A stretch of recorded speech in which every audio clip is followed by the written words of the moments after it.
Cassa integrazione straordinaria nella Marca. Nei primi 3 mesi di quest'anno l'allarme della CGIL, alcune crisi aziendali si sono consolidate e bisogna investire nel territorio. Momenti di panico vicino alla stazione a Mogliano, lite per droga, quarantenne tossicodipendente a terra ferito dopo essere stato colpito con un coccio di bottiglia da un extracomunitario. L'uomo in ospedale caccia l'aggressore. Zona rossa Treviso, nel primo giorno sono state oltre un centinaio le persone identificate e una quarantina le auto controllate dalle forze di polizia. Confartigianato attacca sul futuro del centro città, non si trasformi in una Disneyland per turisti mordi e fuggi, ma sia a misura di chi ci vive e lavora nel mirino i parcheggi. A malcontento lo straziante addio alla 17enne morta nella tragedia del catamarano, il dolore senza fine di mamma e papà, folla di giovani in lacrime. Nel Trevigiano continuano senza sosta le razzie nei cimiteri, spariscono statue e oggetti di bronzo, tombe devastate, la rabbia dei residenti, non c'è rispetto per la morte. Salgarida, Piave Servizi lancio l'allerta, per il paese si aggira un falso addetto ai servizi idrici, una coppia lo fa scappare e chiama i carabinieri. Regionali, slitta il tavolo nazionale del centrodestra sullo sfondo, un sondaggio che vedrebbe la Lega vincente da sola con una lista a nome Zaia, intanto il centro-sinistra sempre più coeso sull'ipotesi Manildo. La ricerca d'archivio ha restituito una scoperta storica straordinaria. Antonio Canova aveva un quarto fratellastro, Iseppo, terziario francescano, l'uomo nato a Crespano morì a Padova nel convento di San Francesco Grande. Buonasera dalla redazione di Treviso, questi dunque i titoli, ma in primo piano il nostro sondaggio, parliamo di economia, i segnali sono preoccupanti, boom di cassa integrazione straordinaria anche in Veneto per la CGIL, vanno supportati gli investimenti, mentre da Confindustria, a parte l'allarme sui costi dell'energia, oggi gli industriali davanti alla Premier a Bologna hanno chiesto di accelerare sul ritorno al nucleare. La stessa Meloni ha aperto all'ipotesi parlando della tecnologia dei mini reattori. Per questo noi vi chiediamo, lo vedete caro Energia, ritornare al nucleare? Se volete rispondere di sì 0422 1626 691, se invece volete rispondere di no in rosso 0422 1626 690, l'esito di questo sondaggio nel corso della nostra trasmissione di questa sera in prima serata a Ring. E dunque continuiamo a parlare del boom di cassa integrazione straordinaria nella Marca nei primi 3 mesi di quest'anno. L'allarme dunque della CGIL è questo: alcune crisi aziendali si sono consolidate e bisogna investire nel territorio. Tanta cassa integrazione ordinaria si è trasformata in cassa integrazione straordinaria e sulla richiesta di cassa integrazione straordinaria, cioè le aziende che sono in crisi, in ristrutturazione o in fase di chiusura, siamo a più 864-865% circa. Questo è il dato più significativo emerso dall'analisi elaborata dalla CGIL sulle richieste di cassa integrazione e sulle crisi aziendali nella Marca trevigiana. Andando con ordine, nel primo trimestre 2025 diminuisce la richiesta di CIG ordinaria sia in industria che in edilizia rispetto allo stesso periodo del 2024, con un calo per quanto riguarda il primo settore di poco meno di 400.000 ore, pari a un meno 10%. Un trend che si rispecchia nella gran parte dei comparti dell'industria, fatto salvo per alcuni, tra cui il metallurgico, il tessile e a sorpresa il settore degli alimentari. Potrebbe sottintendere anche a un calo dei consumi nel territorio. Ma sono i dati sulle richieste di cassa integrazione straordinaria nella provincia di Treviso a preoccupare. La CIG legata a crisi e ristrutturazioni aziendali in diversi settori, dall'industria all'edilizia al commercio, nel primo trimestre di quest'anno è aumentata di oltre 294.000 ore rispetto ai primi 3 mesi del 2024, mentre la cassa integrazione straordinaria di solidarietà ha subito per il solo comparto industriale un incremento di oltre 848.000 ore. Complessivamente la CIG straordinaria è cresciuta di 1.136.904 ore. Le difficoltà che prima venivano affrontate temporaneamente si stanno in qualche maniera consolidando. Nell'epoca post-Covid è la prima volta che accade questo? Sì, noi abbiamo visto un rimbalzo della produzione, delle richieste subito dopo il Covid, e adesso un calo drammatico. Un quadro sicuramente condizionato dalle crisi internazionali e dalle incertezze legate ai dazi, ma che per la CGIL ha origini lontane. Di una mancanza di programmazione e di visione del territorio. Questo comporta una trasformazione del mercato del lavoro. Con un lavoro molto più povero, molto più precario. Un lavoro precario che non consente alle nuove generazioni di acquisire quelle conoscenze che caratterizzano il nostro tessuto manifatturiero, che il sindacato teme possa scomparire se non ci sarà un cambio di marcia. Se non c'è innovazione, se non c'è investimento, se non c'è prospettiva, non è possibile continuare a mantenere un know-how, una capacità di conoscenza. Ed ora andiamo a Treviso in città per parlare di zona rossa. Nel primo giorno sono oltre un centinaio le persone identificate e una quarantina le auto controllate dalle forze di polizia. Via Roma, il quadrante considerato maggiormente a rischio di Treviso, dove è stata istituita la zona rossa. Primo giorno di controlli a tappeto da parte della Polizia di Stato, con l'ausilio degli equipaggi del reparto prevenzione crimine. Oltre 100 le persone che sono state fermate e identificate, una quarantina le auto controllate. Ispezionati anche 3 esercizi pubblici. In questa giornata non si è verificato nessun episodio di rilievo né è stato necessario adottare provvedimenti di allontanamento da quel quadrante cittadino.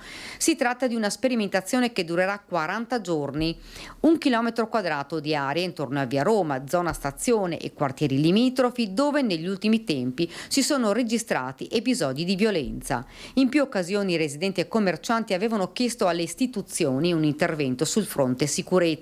Sulla zona rossa i cittadini rimangono divisi. La preoccupazione è che il problema, dicono, possa spostarsi in un'altra area della città. Sicuramente aiuta a preservare la città e quindi la possibilità anche per i turisti, come siamo noi, di venire a visitare le zone in tranquillità, senza necessità di dover stare sempre attenti a guardarci intorno. Quindi sicuramente è una città più a grandezza d'uomo, ecco. Poi questo non deve diventare però al contrario un limite eccessivo. La zona rossa potrebbe essere un qualcosa di utile, però non si risolve il problema, sicuramente lo si sposta, perché questi personaggi poi si sposteranno in un'altra zona e faranno i loro comodi ugualmente. Insomma, una prima giornata con un riscontro positivo, ma l'attenzione ovviamente rimane alta. Rimaniamo a Treviso, aggressione con coltelli e mazze in zona stadio. Per uno dei responsabili, un 42enne albanese, è scattato il divieto di ritorno in città per 3 anni. Aveva partecipato assieme a 2 connazionali ad una vera e propria spedizione punitiva. 3 cittadini albanesi armati di coltelli, mazze e bastoni avevano aggredito i rivali kosovari. Una faida tra questi 2 clan che prosegue fin dal delitto di Fiera del 2022. 2 persone erano rimaste ferite con lesioni guaribili in 7-20 giorni. Gli aggressori, prima di allontanarsi, avevano anche danneggiato l'autovettura della moglie di uno dei rivali per poi darsi alla fuga. Il questore di Treviso, Alessandra Simone, ha emesso il provvedimento del foglio di via con divieto di ritorno nel comune di Treviso nei confronti di un cittadino albanese classe 83 già indagato per reati di rissa, lesioni aggravate e danneggiamento in relazione ai fatti avvenuti il 9 maggio scorso in zona stadio a Treviso. Fra l'altro il 42enne, che è solito accompagnarsi a soggetti pregiudicati, risulta già aggravato da numerosi precedenti penali e di polizia per reati contro il patrimonio, contro la persona, porto abusivo di armi e in materia di spaccio e detenzione di sostanze stupefacenti. Per 3 anni ora non potrà più fare rientro a Treviso, divieto la cui violazione è sanzionata con l'arresto da 1 a 6 mesi. Ed ora le proposte della Confartigianato per una città a misura di residenti e lavoratori a partire proprio dai parcheggi. Paragono Treviso al dolce forse più amato dai trevigiani, cioè il tiramisù. Il tiramisù è bello, è gustoso, quando lo mangi ti cambia la giornata. Treviso è una cittadina bella, è una cittadina gustosa. Un paragone gastronomico per spiegare il delicato equilibrio come quello tra gli ingredienti che rendono unico il tiramisù su cui poggia la città di Treviso. La città è un equilibrio di fattori. Uno di questi fattori è anche il parcheggio.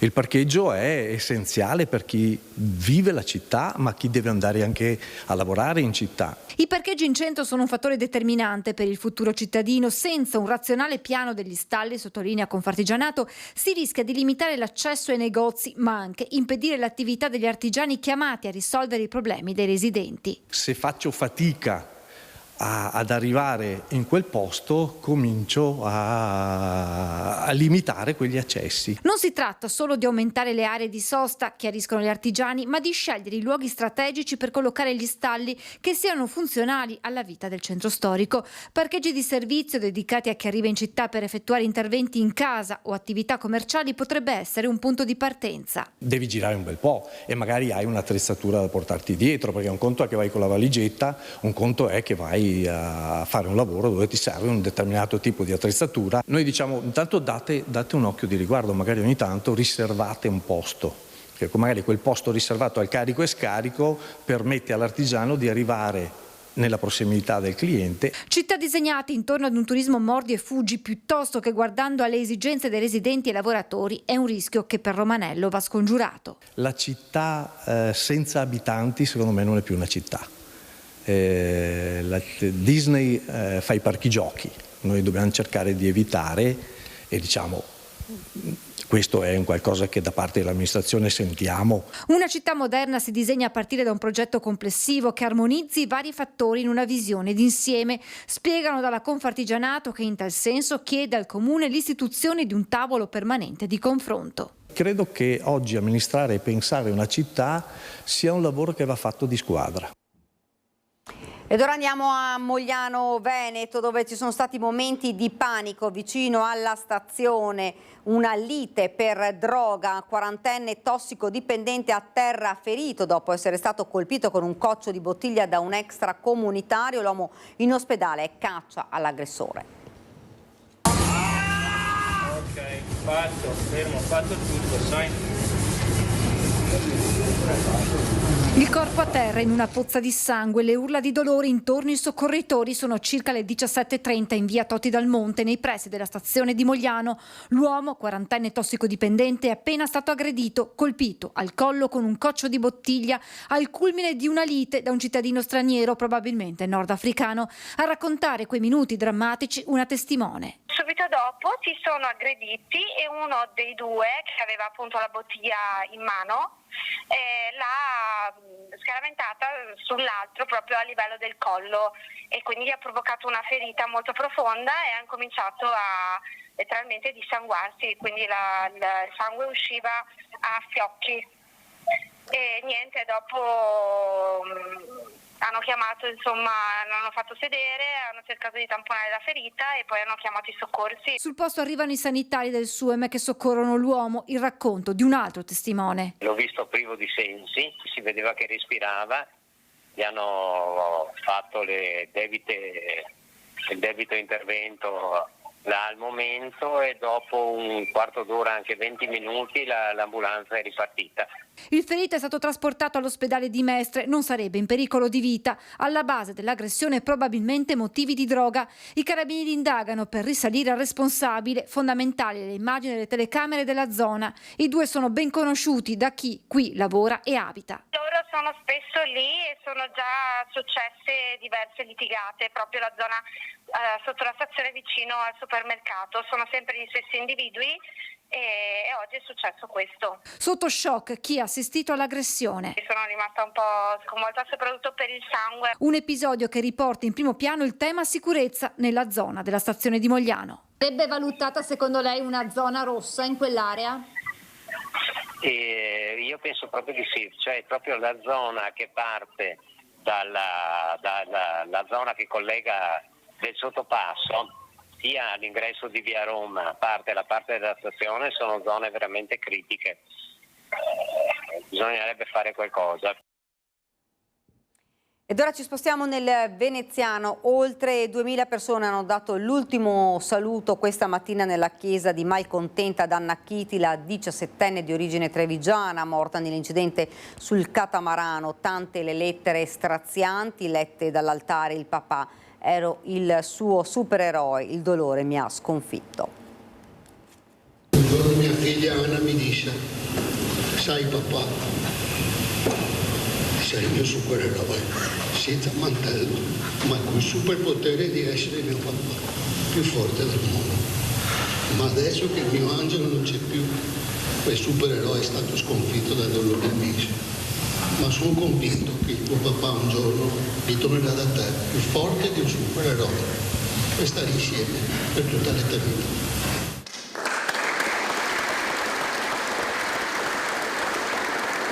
Tra le lacrime papà Umberto ha dato così il suo saluto ad Anna Chiti, morta 10 giorni fa, 17 anni nel tragico incidente sul catamarano.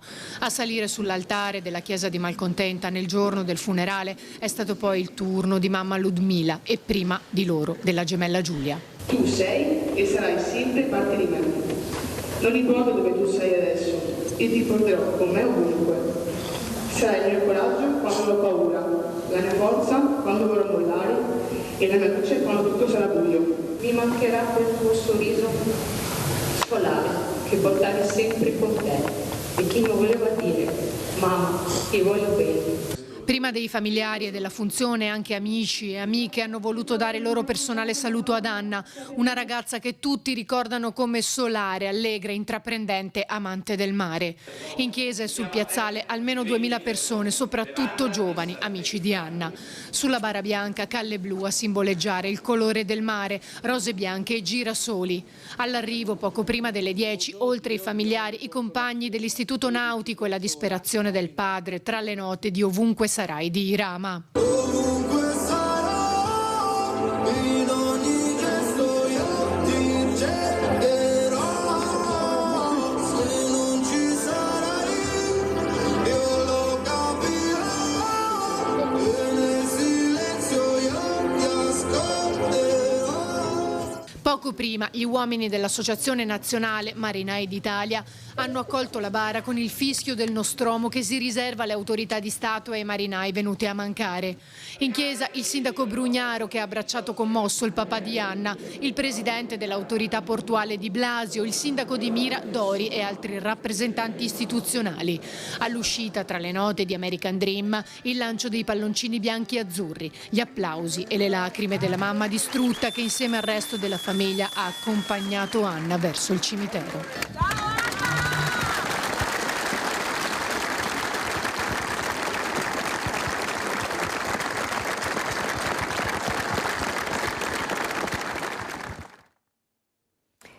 Caos traffico a Ponte di Piave questa mattina dovuto ad un falso allarme. Una signora ha chiamato i soccorsi pensando di aver visto un uomo nel Piave, ma era solo un pescatore. Intervenuti vigili del fuoco e carabinieri. Sono arrivati i sommozzatori, i vigili del fuoco ed è partito l'elicottero dopo l'allarme lanciato da una passante che aveva visto un uomo nel Piave. L'episodio intorno alle 9 del mattino all'altezza di Ponte. L'automobilista allarmata ha allertato i soccorsi che sono prontamente arrivati nel luogo ma si sono trovati di fronte a un falso allarme. La signora aveva visto una persona nell'area golenale ma i primi operatori sul posto hanno constatato che la persona in questione in difficoltà era in realtà un pescatore che munito di stivaloni stava attraversando il Piave in un punto guardabile.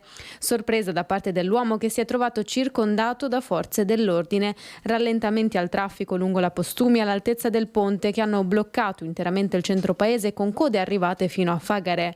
Poco più tardi si è verificato anche un tamponamento nel territorio di San Biagio che ha contribuito ad aumentare il traffico e le lunghe code si sono prolungate. La situazione è tornata alla normalità nell'arco di alcuni minuti, intorno alle 10. Ed ancora cronaca, abusata a 14 anni dall'amico della mamma con il consenso della donna. Lei è stata già condannata a 3 anni e 9 mesi di reclusione. Lui, 44enne, originario di Crotone, a processo per violenza sessuale. A parlare questa mattina davanti ai giudici proprio la madre quarantenne che ha spiegato di essere stata succube dell'uomo intimorita. Non volevo farlo, mi ha costretta, ha detto la mamma della vittima. La minorenne è stata costretta a subire violenza fino a quando ha raccontato tutto alla nuova compagna del padre. Immediata la denuncia, i fatti risalgono all'estate 2019, la prossima udienza è stata fissata per il 24 giugno. Cimiteri bersagliati dai ladri che vandalizzano le tombe alla ricerca di bronzo, la rabbia nella Marca. È venuto a controllare Sì, sono venuta a controllare perché ho sentito appunto per Antenna 3 il telegiornale, ho detto è meglio che vado a controllare anch'io, che non sia successo qualcosa. Senta, e guardando questa tomba qua cosa si pensa? Insomma, che sono dei vandali. E guardando come hanno devastato questa tomba non c'è altro termine per dei ladri di bronzo che hanno colpito la sinistra Piave. Statuette, portalampade ed altri oggetti tutti realizzati in lega di rame e stagno divelti dal camposanto di Marino di Piave e in quelli di Ogliano e di Scomigo. Ma è in quest'ultimo che i malviventi si sono particolarmente accaniti, arrivando a montare su questa tomba, spostando con il peso i graniti per poi distruggere la stele con il basamento che sosteneva una statuetta votiva. I furti e i vandalismi risalirebbero alla notte dello scorso fine settimana, mentre nella giornata di lunedì la triste scoperta da parte dei familiari e le relative denunce con la richiesta di giustizia per atti che colpiscono gli affetti più cari. Oltre al danno economico, che è un qualcosa che ha una certa consistenza, però insomma passa, rimane invece la ferita dal punto di vista dei sentimenti, perché diciamo, i familiari che vanno a trovare i propri defunti e si trovano la tomba danneggiata è una cosa che ti rimane. Forze dell'ordine che non solo stanno intensificando i controlli anche nelle zone cimiteriali, ma contano di individuare i responsabili attraverso i circuiti intercomunali di videosorveglianza. Nel perimetro esterno di qualche cimitero ci sono, in altri ne abbiamo qualche telecamera sulle vie di esodo, e quindi stiamo cercando con il nostro nucleo investigativo di setacciare tutte le immagini per capire di individuare questi soggetti. Stiamo vagliando delle piste magari di nomadi che si appropriano di questo metallo per poi venderlo al mercato nero. Indagini quindi anche nel mondo del riciclo dei metalli, considerando che bisogna essere strutturati per poter procedere alla fusione del bronzo. Recuperare la refurtiva è molto difficile, se non addirittura improbabile, però ci piacerebbe comunque intercettare questi soggetti, perché in passato c'erano state delle bande che rubavano il rame dalle grondaie piuttosto che dai tetti, oppure matasse di fili alle ferrovie.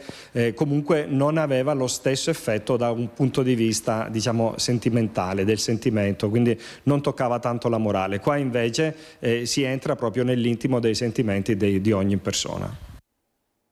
Ed ora a Salgareda, Piave Servizi lancia l'allerta per il paese, si aggira un falso addetto ai servizi idrici, una coppia lo fa scappare e chiama i carabinieri.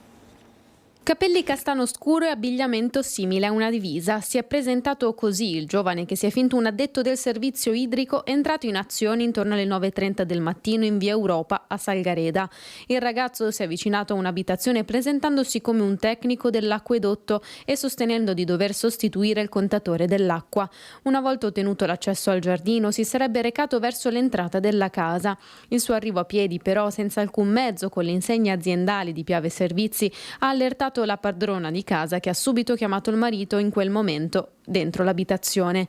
All'arrivo dell'uomo il sedicente tecnico ha mostrato segni di nervosismo. Insistendo nel voler verificare l'identità del giovane, i coniugi hanno richiesto un tesserino identificativo, ricevendo in risposta solo un cartoncino privo di logo o riferimenti ufficiali. A quel punto l'individuo si è rapidamente allontanato a piedi. I proprietari dell'abitazione hanno segnalato l'accaduto ai carabinieri. Piave Servizi ricorda che nessun addetto è autorizzato a visionare contratti, bollette o richiedere pagamenti direttamente a domicilio. Per qualsiasi dubbio sull'identità di un tecnico, soprattutto per chi effettua letture dei contatori o interventi tecnici, è possibile contattare il servizio clienti. Siamo alla politica. Il dopo Zaia slitta il tavolo nazionale del centrodestra. In Veneto sale la tensione. Dal leghista Marcello Bano appello all'unità sullo sfondo. Un sondaggio che darebbe la Lega vincente da sola, ma a una precisa condizione. Vediamo quale. C'è un sondaggio, la Lega potrebbe vincere a una piccola condizione, che ci fosse Luca Zaia, e nel senso che ci fosse la lista Lega con la lista Zaia, con la lista degli amministratori, con un'altra lista. Okay? Allora, siccome stiamo parlando di fantapolitica, utopia. Esatto, quindi non è un dettaglio da poco, allora la Lega non vince da sola, vincerebbe solo con un bel supporto da parte di Luca Zaia. Certo, dovrebbe esserci Luca Zaia che si candida, ma mi pare che questa partita qua sia chiusa una volta per tutte. Gioca a carte scoperte il sindaco di Noventa Padovana, il leghista Marcello Bano, in diretta a Ring, quando ancora non si trova la quadra sul candidato presidente per il centrodestra. Il dopo Zaia tra alleati ha ormai le caratteristiche dello psicodramma, in attesa che i leader nazionali battano un colpo. Un primo incontro a Roma per parlare del Veneto e delle altre regioni al voto sarebbe già slittato a data da destinarsi. In studio con Bano c'è un altro sindaco, quello di San Zenone degli Ezzelini, che rappresenta Forza Italia. Nella situazione attuale penso sia fondamentale cercare appunto la sintesi e andare avanti. Anzi, dovremmo imparare, secondo me, dai nostri errori, dove eventualmente ci siamo divisi, quelli di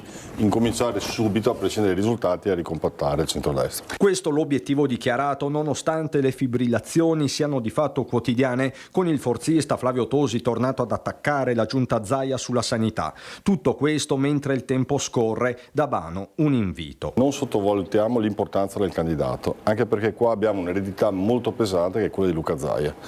Cioè, quindi abbiamo il dovere, l'obbligo di mettere il candidato migliore, a prescindere dalla giacchetta. Io continuo a dirlo anche ai miei. Appello ecumenico, ma per il leghista non si può prescindere da un nome in particolare. Stefani potrebbe essere candidato. Stefani, secondo me, oggi è il candidato. È il candidato. È il candidato.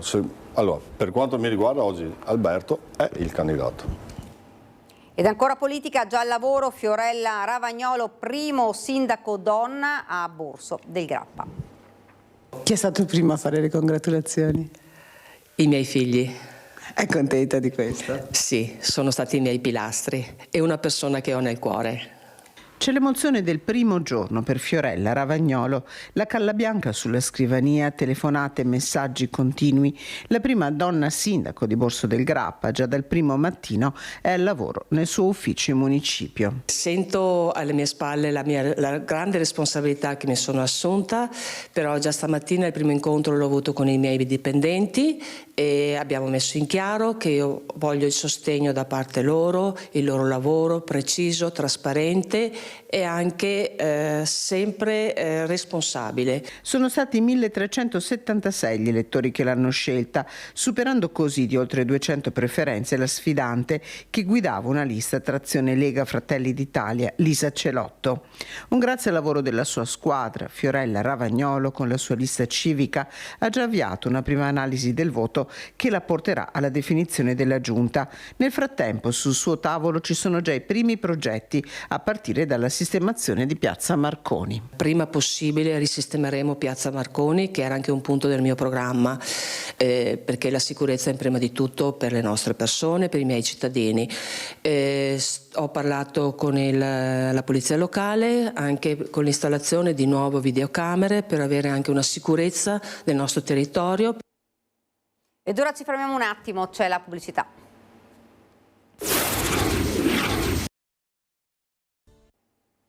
Siamo tornati nuovamente in studio, parliamo ora di alpini perché mancano meno di 3 settimane all'adunata triveneta degli alpini di Conegliano, particolarmente attesa la serata del sabato dove in 6 punti della città si esibiranno ben 16 cori.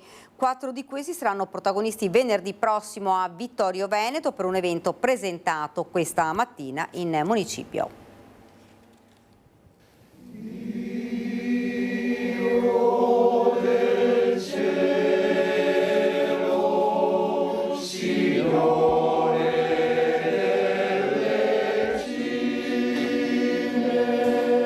È il capolavoro di Beppi De Marzi, cantato nel Bosco delle Penne Mozze, uno dei sacrari alpini della Marca Trevigiana, ma è soprattutto l'animo delle penne nere espresso in musica.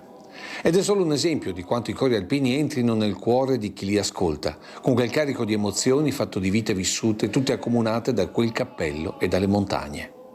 Emozioni che viveremo nel corso dell'adunata triveneta di metà giugno a Conegliano, ma che saranno il filo conduttore anche del grande concerto corale voluto dall'amministrazione comunale di Vittorio Veneto per la serata del 30 maggio. Alle volte ci si chiede se la storia abbia in sé insegnato o meno. Noi però dobbiamo continuare ad impegnarci affinché questi sacrifici non siano stati fatti invano. Memorie di guerra e armonie di pace. Questo è il titolo dell'evento, ricordando i 110 anni dall'inizio della Grande Guerra e gli 80 dalla fine del Secondo Conflitto Mondiale. Un evento che vedrà alternarsi 5 cori, da quello composto esclusivamente da bambini fino all'ensemble di giovani, con in mezzo 3 cori ANA, il Vittorio Veneto, il Mesulano e il Col di Lana. Uno spettacolo guardando la Triveneta per i 100 anni della sezione di Conegliano. Ricorda 100 anni di storia e abbiamo voluto appunto inserire questa manifestazione nel nostro palinsesto, ma che si avvicina molto anche alla Triveneta di Conegliano.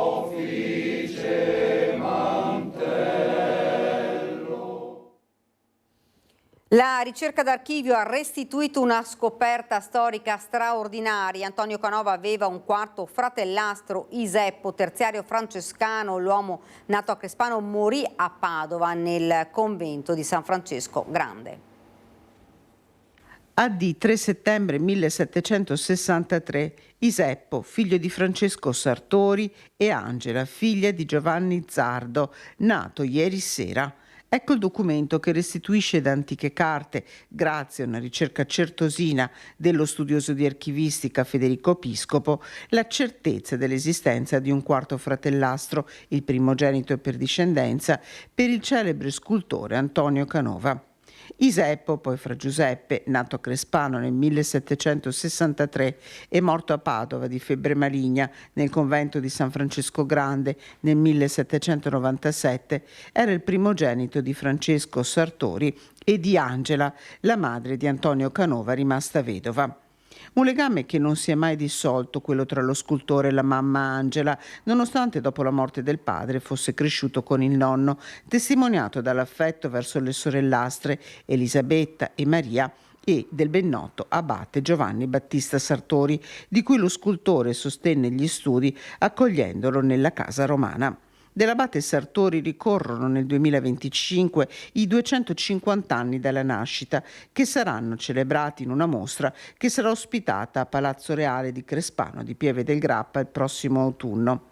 Una scoperta che testimonia il legame tra lo scultore di Amore e Psiche e l'intero territorio pedemontano, una figura, quella di Iseppo, che, ha spiegato il sindaco di Pieve del Grappa, Annalisa Rampin, rappresenta un valore identitario che ci permette di riconoscere nella nostra storia locale i semi di una vicenda umana e spirituale che merita di essere conosciuta. Ed ora siamo alla nostra pagina da Belluno e provincia.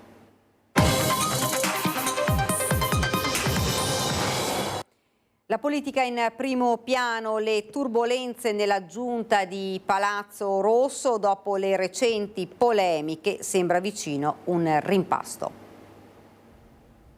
Continuano inarrestabili i rumors sul futuro della giunta De Pellegrin. Cambierà qualcosa a Palazzo Rosso? Voci di corridoio da tempo prevedono un'uscita e un nuovo assessore al bilancio. Sarebbe anche ormai certo il nome di chi non farà più parte della squadra, ma la persona interessata, pur ammettendo di aver avuto comunicazione, preferisce tacere fino ad avvicendamento avvenuto. Abbiamo affidato il compito di fare chiarezza alle parole del sindaco stesso. Io lascio che tutti parlano e dicano la sua. Quando deciderò questo lo saprete sicuramente per primi, lo sapranno anche i cittadini. Lei nega che entro una settimana cambia l'assessore al bilancio? Non nego nulla, io dico che quando avrò deciso lo saprete per primi, così anche i cittadini. Ma noi dicono che lei ha deciso. Ma io non so chi le dice queste notizie, io so che ho in testa quello che devo fare e quando sarà il momento, se lo farò, lo saprete. Lei sa che le voci escono dalla giunta? Le voci possono uscire, ma finché non lo dico io, credo che ognuno possa dire quello che vuole, è giusto che sia libertà di dialogo. Io aspettatevi, ecco da me le notizie ufficiali di quello che farò o non farò. I bene informati davano come data dell'annuncio il prossimo Consiglio Comunale. Se dovesse essere, De Pellegrin sarebbe forse in contraddizione con se stesso. Non resta che stare alla finestra in attesa dei fatti. Ed ora la cronaca, abuso di bevande alcoliche e di sostanze stupefacenti, con particolare riguardo al consumo tra i giovani. Controlli a tappeto dei militari della Compagnia Carabinieri di Belluno nei comuni di Belluno, Ponte nelle Alpi, Alpago e dell'Agordino. Sottoposti a controllo più di 90 autovetture, circa 200 persone, elevate numerose contravvenzioni per violazione al codice della strada. con la sospensione di 4 patenti per guida in stato di ebbrezza. Una donna è stata fermata alla guida della sua autovettura con la patente scaduta ed un'altra è stata trovata in possesso di una piccola quantità di hashish per uso personale. Un giovane è stato trovato in possesso senza giustificato motivo di un coltellino, mentre nei confronti di altre 5 sono state elevate sanzioni amministrative, essendo stati gli stessi trovati a bere alcolici all'interno del parco pubblico di Sotto Castello. Già da un po' il cantiere era stato smontato e gli spazi erano tornati ad essere fruibili. Stiamo parlando del Belvedere di Belluno. Questo era il Belvedere, un punto strategico di Belluno, quello dove si portavano e si portano gli ospiti che non conoscono la città per farli affacciare sulla Valbelluna. Questo è il Belvedere di oggi, lastricato con pietre di Castellavazzo, con le sue vecchie panchine e alberi che ricresceranno. Un Belvedere su cui si affaccia Palazzo Migliorini, sede degli uffici tecnici del comune, che è stato completamente rinfrescato e in cui è stato finalmente rimesso in funzione quell'ascensore che era fermo da una decina d'anni e che serve i 5 piani dell'edificio. Con soddisfazione stiamo dando corso a quello che è stato all'inizio della nostra consigliatura, presa in carico di questo comune, di dare una visibilità diversa alla città e una vivibilità diversa, e mi pare che ci stiamo riuscendo pienamente, anche con i tempi che la Corte dei Conti ci ha fatto i complimenti per mantenere questi conti, per mantenere la progettazione, per mantenere le tempistiche che ci eravamo dati. Eliminate le barriere architettoniche, per il palazzo in 3 stralci sono stati spesi 510.000 euro, di cui 390.000 provenienti da fondi statali, mentre dal PNRR sono arrivati 300.000 euro spesi per il Belvedere di Piazza Castello. Investimenti importanti che però cambiano sostanzialmente la fruibilità degli spazi su cui si è intervenuto. Ed ora parliamo del Palio di Feltre. La macchina organizzativa lavora ad ogni dettaglio, più di 1.000 le persone che saranno coinvolte. Feltre, Piazza Maggiore, con noi il presidente del Palio, uno dei paglioni sui quali si confronteranno la sera del 2 agosto gli arcieri, in una manifestazione di cui il giorno successivo, la domenica, trasmetteremo in diretta la gara di cavalli da Pra del Moro. A che punto siamo con la preparazione del Palio? I preparativi sono ormai prossimi a essere definiti, abbiamo preannunciato il nome dell'artista che realizzerà il drappo 2025, un nome molto importante perché l'artista è Mimmo Paladino, uno dei più importanti artisti degli ultimi 50 anni nel panorama italiano e internazionale, e tutti i volontari, sono più di 1.000 che sono attivi all'interno del mondo del Palio, stanno veramente dando il massimo per essere pronti appunto il primo weekend di agosto ad accogliere i turisti che arriveranno a Feltre, ma anche per fare questa grande festa cittadina. Nel frattempo un ciclo di conferenze. Sì, il quarto ciclo di conferenze che vogliamo fortemente promuovere, abbiamo sempre voluto promuovere, per dare anche una contestualizzazione culturale a quello che facciamo, alla nostra rievocazione storica. Siamo arrivati alla 3ª conferenza, tutte molto partecipate, tutte molto apprezzate, e andremo avanti fino al 4 di luglio in questo ciclo di approfondimenti culturali, storico-artistici, storico-culturali. Grazie davvero per averci seguito, arrivederci.